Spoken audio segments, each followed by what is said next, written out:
প্রতিদিন ইসলামে আসা মানুষের সংখ্যা বেড়ে চলেছে এবং পুরুষদের চাইতে মেয়েদের মধ্যে ইসলাম গ্রহণের সংখ্যা অনেক বেশি, প্রবণতা অনেক বেশি। কেন? যেখানে নারী অধিকার নিয়ে এত কথা বলা হয়, নারীদের অধিকার দেওয়ার জন্য এত আয়োজন নেওয়া হয়, এত উদ্যোগ নেওয়া হয়, সেই সমাজে কেন, সেই সমাজের নারীরা কেন ইসলামে আসছে এবং সেখানকার মুসলমানরা কেন ইসলামে আসছে, এই বিষয়টা নিয়ে আমি একটু স্টাডি করার চেষ্টা করলাম। আমার কাছে দুটি জিনিস পরিষ্কার হয়েছে। নাম্বার এক, তারা কোরআন পড়ে। যারাই ইসলামের পথে এসেছে তাদের বেশিরভাগ মানুষ কোরআন পড়ে ইসলামে এসেছে। এবং ওমর রাদিয়াল্লাহু তাআলার কথা আপনারা জানেন, গোটা পৃথিবীর ইতিহাসে প্রবাদ তুল্য শাসকদের একজন, ন্যায় বিচার প্রতিষ্ঠার ক্ষেত্রে দৃষ্টান্ত স্থাপন করা মানুষদের একজন, সে ওমর রাদিয়াল্লাহু তাআলা আনহু। তার ইসলাম গ্রহণের ইতিহাসও আপনারা জানেন। তিনি কিন্তু নবী সাল্লাল্লাহু আলাইহি সাল্লামকে হত্যা করার দায়িত্বে নিয়োজিত হয়ে সে দায়িত্ব পালন করার জন্য যাচ্ছিলেন। প্রতিমধ্যে তিনি তার বোন ভগ্নিপতির কণ্ঠের তেলাওয়াত শুনেছেন। এই ঘটনা বিভিন্ন ভাবে বর্ণিত হয়েছে, আপনারা জানেন। সেই তেলাওয়াত তাকে এতটা প্রভাবিত করেছে যে তিনি হত্যার পরিবর্তে বরং মুহাম্মদ সাল্লাল্লাহু আলাইহি সাল্লামের কাছে হাত দিয়ে তার হাতে ইসলাম গ্রহণ করেছেন। তার মানে কোরআন সামান্য একটু শোনার পর তার ভিতরে এরকম প্রভাব পড়েছে। আপনাদেরকে আরেকটা গল্প শোনাতে চাই। তোফাইল ইবনে আমর আদ-দুসি একজন বড় মাপের কবি ছিলেন ইয়েমেনের।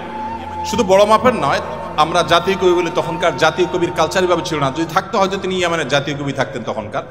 তোফাইল ইবনে আমর আদ-দুসি, দুস ওনার গোত্রের নাম। উনি যেহেতু বড় সাহিত্যিক এবং কবি ছিলেন এবং সেই সময়ে কবি সাহিত্যিকদের অনেক কদর ছিল। বড় বড় রাজদরবারগুলোতে কবি সাহিত্যিকদেরই পদচারণা সবচেয়ে বেশি ছিল এবং সবচেয়ে বড় পুরস্কারগুলো তারাই জিততেন।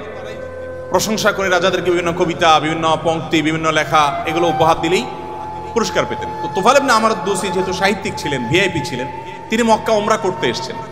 মুহাম্মদ সাল্লাল্লাহু আলাইহি সাল্লাম তখন গোপনে ইসলাম এর দাওয়াত দিচ্ছেন। মক্কায় আসার পর তার বন্ধু বান্ধব যারা মক্কায় ছিলেন কবি সাহিত্যিক, তারা বললেন, দেখো আমাদের এখানে তো একটা লোক তার কথা শুনলেই মানুষ তার জাদুতে আক্রান্ত হয়ে যায়, বাপদার ধর্ম ছেড়ে দেয়। তো তোমার ব্যাপারে আমরা আশঙ্কা করছি যে তুমি এরকম অবস্থার মধ্যে পড়তে পারো। তাহলে একটা বুদ্ধি হলো, তুমি কানের মধ্যে তুলো দিয়ে রাখো, দোনো কানের ফুটো এমন ভাবে বন্ধ করে দাও যে তুমি ওমরা যখন করবা, তওয়াফ করবা, সাই করবা, এই টাইমে যাতে ওই ভদ্রলোকের কোনো কথা তোমার কানে না আসে। অ্যাটলিস্ট এই সময়টা তুমি এভাবে একটু পার করো। তিনি তাদের পরামর্শ অনুযায়ী দোনো কান বন্ধ করে ফেললেন এবং তিনি ওইভাবে কিন্তু ওমরার কাজ শেষ করলেন। একটা পর্যায়ে তার মনে হলো যে আমি এত বড় সাহিত্যিক মানুষ, বুদ্ধিজীবী মানুষ, পড়াশোনা করা মানুষ, একটা মানুষ কথা বলবে আর আমি গলে যাব, ভুলভাল বললেও আমি সেটা মেনে নিব, আমি তো এত অর্বাচীন না, আমাকে এত ভয় কেন পেতে হবে। তিনি কানের তুলো খুলে ফেলে দিলেন এবং এরপর তিনি হারামের কোন এক জায়গা থেকে কোরআনের কিছু আয়াতের অংশ বিশেষ তার কানে আসলো। আসার পর তিনি সাহিত্যিক মানুষ, বুঝলেন যে এটা তো এই মানের ভাষা, এই মানের সাহিত্য, এটা তো কোনো মানুষের রচনা হতে পারে না, বা এই ধরনের রচনা তো আমি আগে পড়ি নাই, এটা তো একটু ব্যতিক্রম মনে হচ্ছে। তিনি তখন মুহাম্মদ সাল্লাল্লাহু আলাইহি ওয়াসাল্লামকে অনুসরণ করতে শুরু করলেন। পেয়ে গেলেন আলী রাদিয়াল্লাহু তাআলাকে, সম্ভবত আলীরই তেলাওয়াত শুনেছেন। তখন আলী রাদিয়াল্লাহু তাআলাকে বললেন, দেখো আমাকে তার কাছে নিয়ে যাও, মুশকিল হলো আমার বন্ধু বান্ধবরা দেখলে তো আমার জাত যাবে, বা তারা আমাকে এমন আছে টর্চারও করতে পারে, তাহলে এক কাজ করো, নিয়ে চলো। আলী রাদিয়াল্লাহু সামনে সামনে যাচ্ছেন, উনি পিছিয়ে পিছিয়ে যাচ্ছেন। যে পরে তিনি ইসলাম গ্রহণ করলেন এবং তিনি অনেক টর্চারের মুখোমুখি হলেন। তার মাধ্যমে ইয়েমেন ইসলাম ঢুকে, প্রথম ব্যক্তি ইয়েমেন থেকে ইসলাম গ্রহণ করা।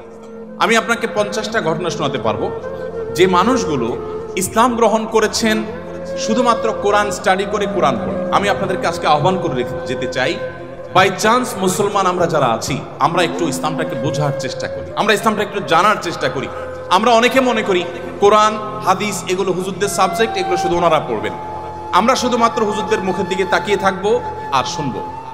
আপনি সেই ধর্মের অনুসারী যে ধর্মের প্রথম নির্দেশ কিন্তু নামাজ পড়া নয়, যে ধর্মের প্রথম নির্দেশ কিন্তু রোজা রাখা নয়, যে ধর্মের প্রথম নির্দেশ হলো ইকরা, তুমি পড়ো।